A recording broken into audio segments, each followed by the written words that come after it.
Welcome to the Business Buyer Diaries. My name is Nathan Platter. I'm a full-time employee, and I bought a business. I did everything right, from finding the deal, handling all the due diligence on 63 opportunities, and ultimately bought a profitable gym. And boy, was I in for a big surprise as a new owner. I chronicled everything in real time, including the biggest wins to the stressful nights at 2 a.m. I'm sharing my journey without sugarcoating anything, so you don't make the same mistakes that I did. Here's today's episode.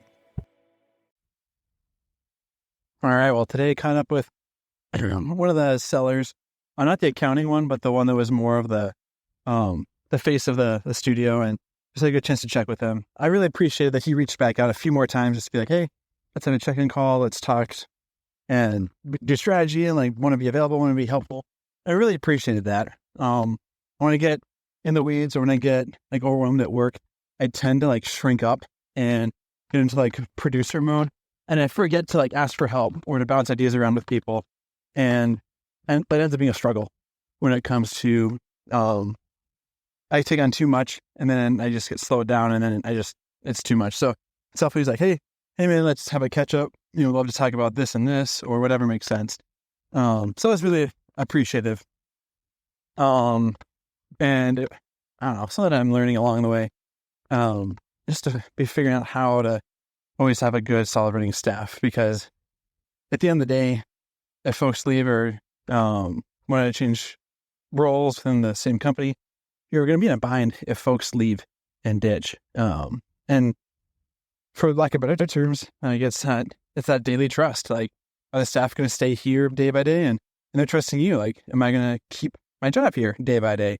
And the best way to do is to have that mutual trust, communicate issues openly, and get stuff done.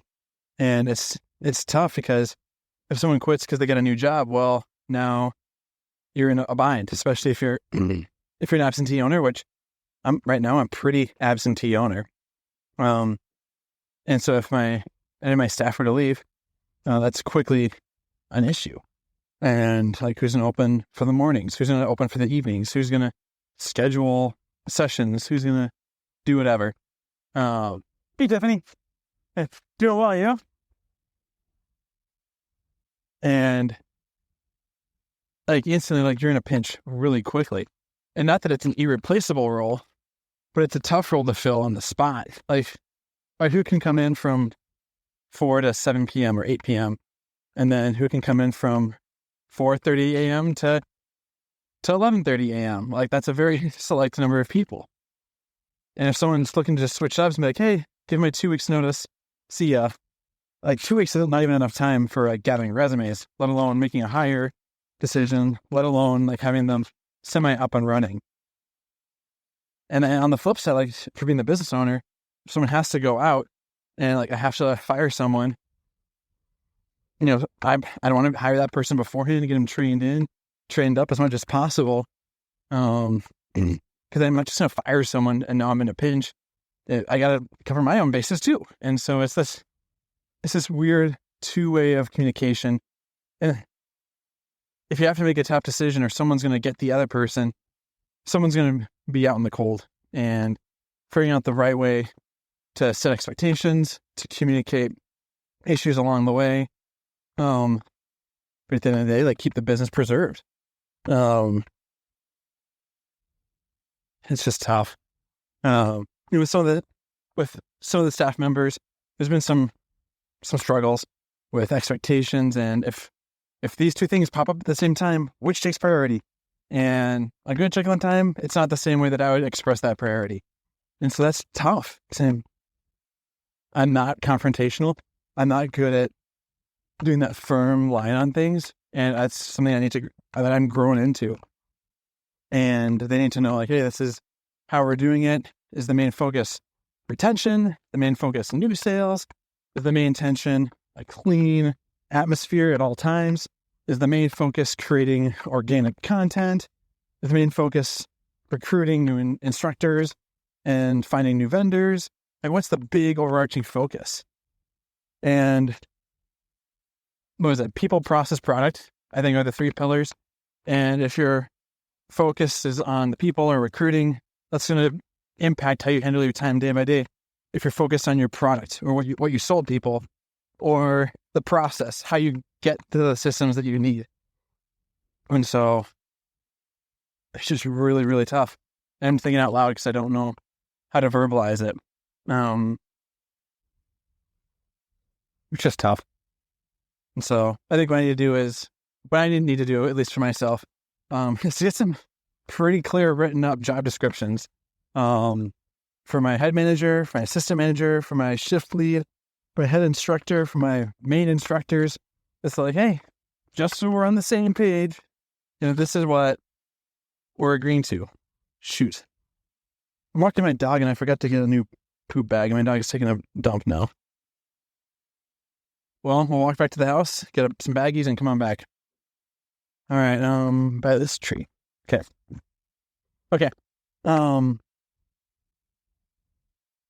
so I think that's the first step, just clarifying, here's expectations, here's what happens on a shift, here's what's happening in the life of this role, here's what we're measuring on, here are the things that need to be happening, and this is what I'm expecting of you in this role at this pay rate. And it may be that you're agreeing to way more than the role demands, and you get a pay raise. Or the inverse, you're wanting to do a lot less than what the role demands.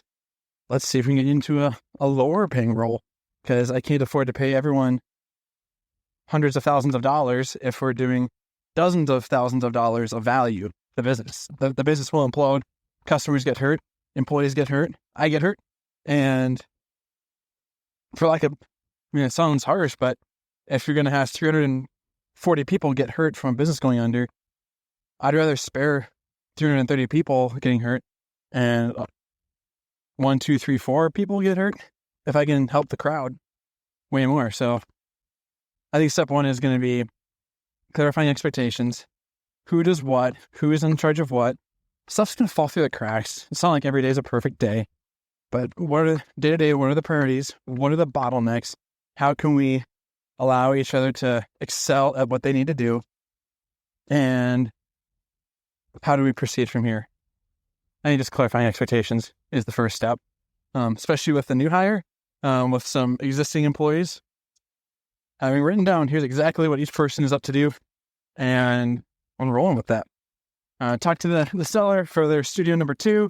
We're getting a PA drafted up this week, and then we'll start confirming on like what's going to be part of the sale, how are we coming to valuation, what are the terms, and all that good stuff. So good conversation there. Plugging away at the day job. The day job has some stressful deadlines this week, so it'll probably be a little more heads down than talking shop.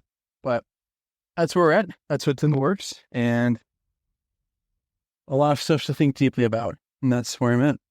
So go all around. Let's rock and roll and go pick up that mess my dog made that I didn't have a baggie for. Let's rock and roll. This has been another episode of the Business Buyer Diaries. Subscribe so you don't miss the next episode. I hope you're realizing that business ownership is no cakewalk. Check the podcast notes for a link to the DIY due diligence program, the complete list of show sponsors, and for media inquiries. Music written and composed by Wes Schrock. I'm your host, Nathan Platter. Join me again on the next one.